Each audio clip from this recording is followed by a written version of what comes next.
that was hard. What I wanted to do in this video is just create one big lick to give you all the tricks. Yeah.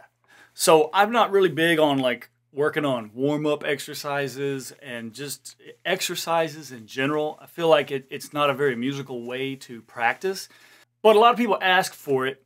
And so I tried to create this one big fat lick with all the good shreddy examples. I'm going to break that lick that I just played down into the different, I guess, note patterns that it's made up of, and just kind of give you some insight on each of them and how you should mentally approach them when you play. So the first one we'll get started with is this D minor scale fragment. The reason I played it this way is because I'm starting with my pinky. I actually find it to be easier to generate really fast momentum like that if I start with my pinky a lot of times. It just kind of sets you up to where you're already moving by the time you maybe use your stronger fingers, if you have fingers that are stronger than others. Let's just look at that first one, and I'm going to take off the distortion and stuff while we talk about this. The D minor scale, just starting with the pinky with a downstroke, and when you go to your D string to play that A at the top of the line, you're on your first finger, that'll be a downstroke as well. So when you play something like this, of course, you've got to start slow. I think it's important when you're learning to do this stuff and working it out to externalize the pulse. And what I mean by that is just literally bob your head to the rhythm. And you should use a metronome because the better your time, the better everything will be. So, you know, I've got this on 100 BPM right now, and I'm going to think of it as 16th notes. But I'm going to bob my head to those quarter notes.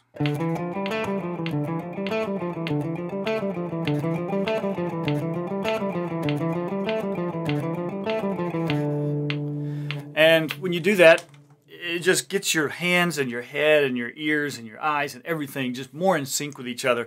Now, in music classes, you'll usually probably hear teachers tell you you should internalize the pulse. And I agree with that, you should. But they're not necessarily taking into account the athleticism of doing this rapid fire alternate picking where everything needs to be clean. So until you can internalize that pulse, I think it's a good thing to do to just bob your head.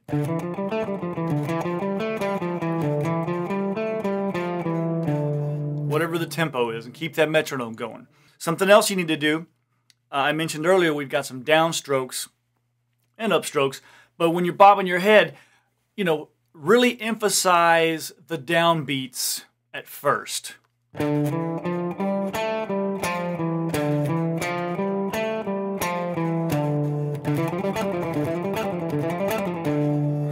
So moving on.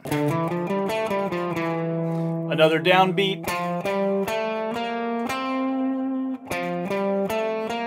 So we've got a little F major scale fragment. Bob your head. And really emphasize those downbeats. Especially like the one. Whenever the one comes around, or maybe in this case just the quarter note, really try to emphasize those downbeats because it'll straighten everything out and get you back on track. And again, we'll get the metronome going. And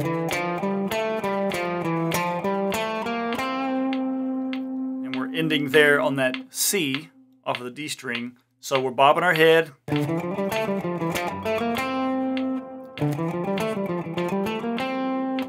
It's very similar to the first one we played. And I'm really making an effort to emphasize those downbeats. Here's where it starts to get tricky. So once we get up here to our C, we immediately go up to a D. We're going to play a chromatic line here, just 4 chromatic notes from that D.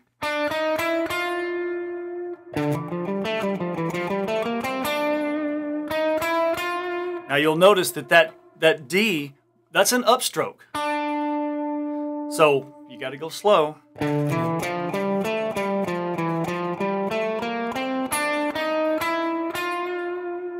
That means the last note is a downstroke. And you just feel a little more in control when you're playing those downstrokes. And we jump from that F up here to a G, and that's going to be another upstroke. So we've got up, down, up.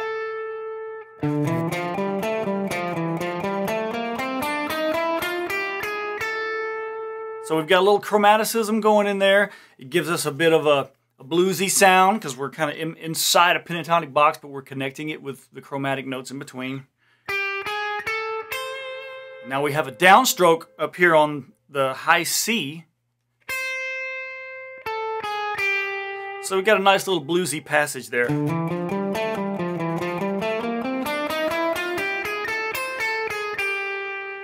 So, you know, we're challenging ourselves. We've got upstrokes in places where we might feel more comfortable playing a downstroke. Up, down, up, down. So we do a downstroke on that C, and then we come back down with an upstroke. Right here is the point where things have gotten a little crazy compared to what we're normally used to with this sort of stuff. So I go into some 2-note per string patterns right here. For many of us is a challenge, at least for me. But if you'll emphasize those downstrokes and the down beats, you can get control of it. And again, you just got to go slow, because you can go fast and sloppy or slow and clean. It's hard to do both at the same time.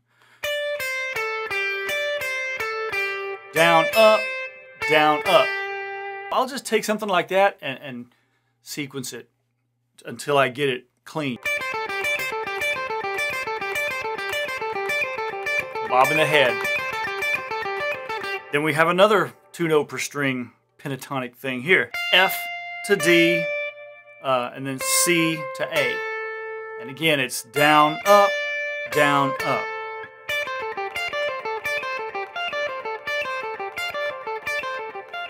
So you can just take that little passage right there and loop it. Get that metronome going.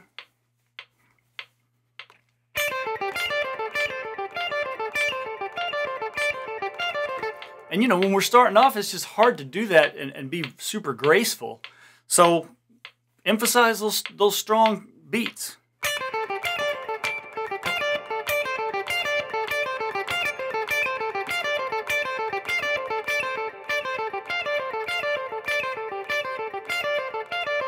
Right there, I get into what I consider kind of a safe zone for me. This bluesy little box, kind of from a minor blues scale right here. We've got a flat 6 in there, so you know, that might be a little more than a normal blues, but now this pattern for me is really good for comfortably building up some momentum when you're going really fast. We've got a downstroke, up, down, up, down, up. And then the same thing on the next string, except the pattern changes a little bit, but we've got, you know, the C, A, and B flat.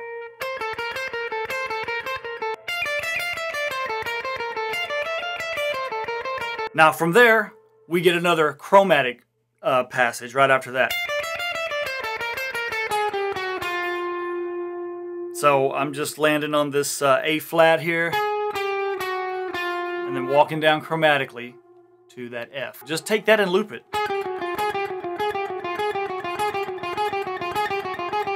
Walk that kind of thing all over the neck.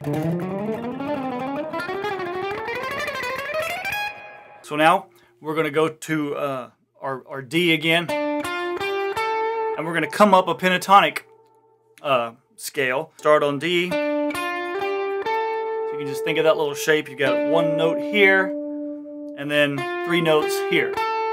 Downstroke, up, down,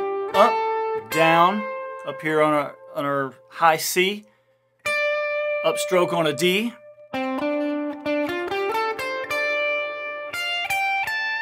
Down, up, down. So once we get to the top of that little pentatonic scale, we're in another interesting spot. We've got to kind of change the way we're thinking. I do a D minor arpeggio ascending from that A right there.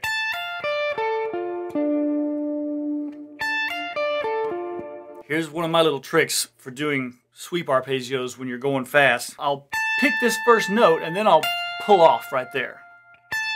That gives me a little time to kind of get my wrist geared up for the next note.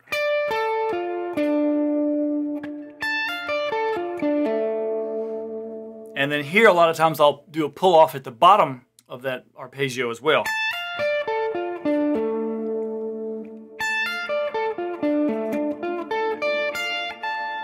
I've got economy of motion, but I'm also using some hammer-ons and pull-offs if I can get them in there. If it'll save me a little bit of tension in my wrist, like so.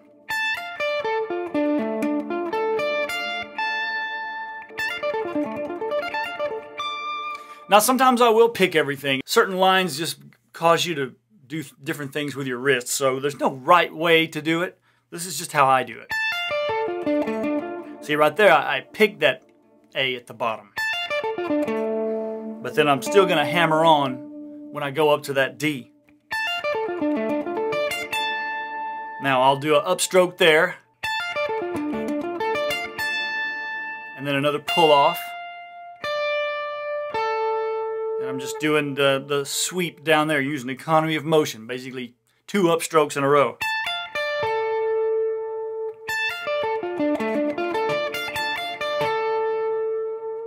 All set for another downstroke, which was for the high D that I play at the end.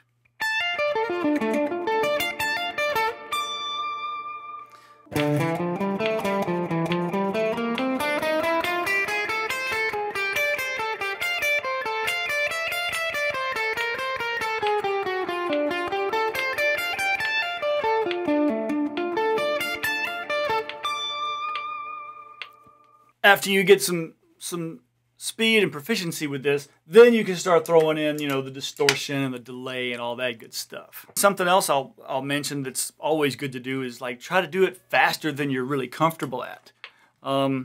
So for example, I don't know how fast I'm comfortable at with this. Everything about guitar is really hard, right?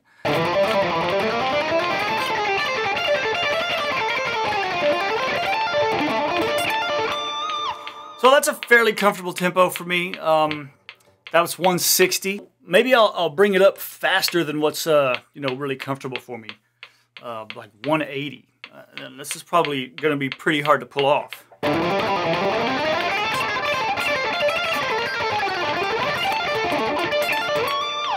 Okay, so see, it was far from being flawless. So it's a challenging tempo, but if you do it at a tempo like that, when you drop it back down to a slightly lower tempo, maybe faster than the previous one, but still slower than the ridiculous one, you might be surprised.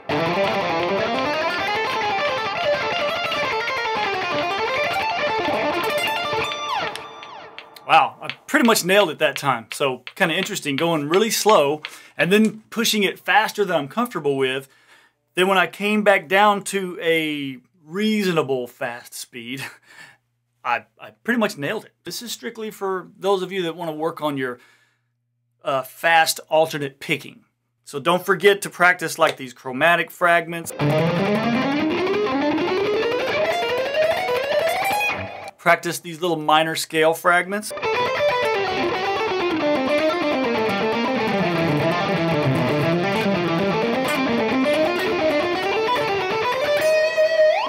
And that's a really tricky one, but that's such a great thing to practice. Also, these little 2-note per string patterns.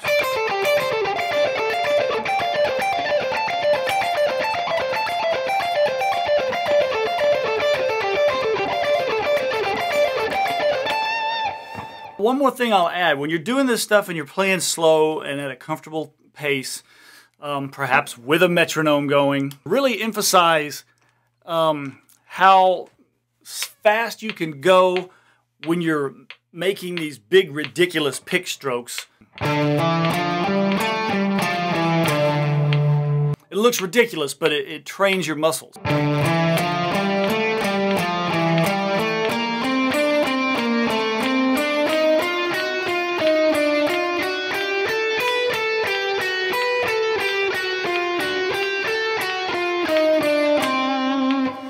And that just familiarizes your hands with how it feels to hit the string and just where it is. Can't really explain why that helps, but I think it helps a lot. Just going slow, really emphasizing the pick stroke, you know.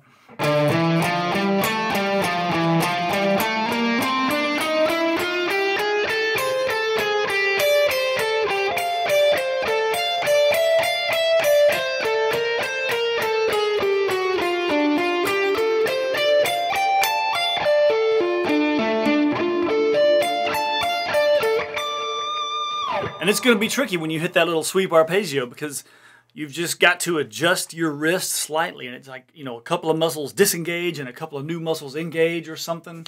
It looks like there's not a big change going on, but it feels so different when you're the one playing it. So keep all that in mind. I hope this is helpful. Thank you guys for watching. Leave me some comments below. Let me know if it is helpful. If it's not, let me know what else I could show you to make it more helpful. Thanks for watching. Like and subscribe, give me a follow on Instagram, and I'll see you guys soon.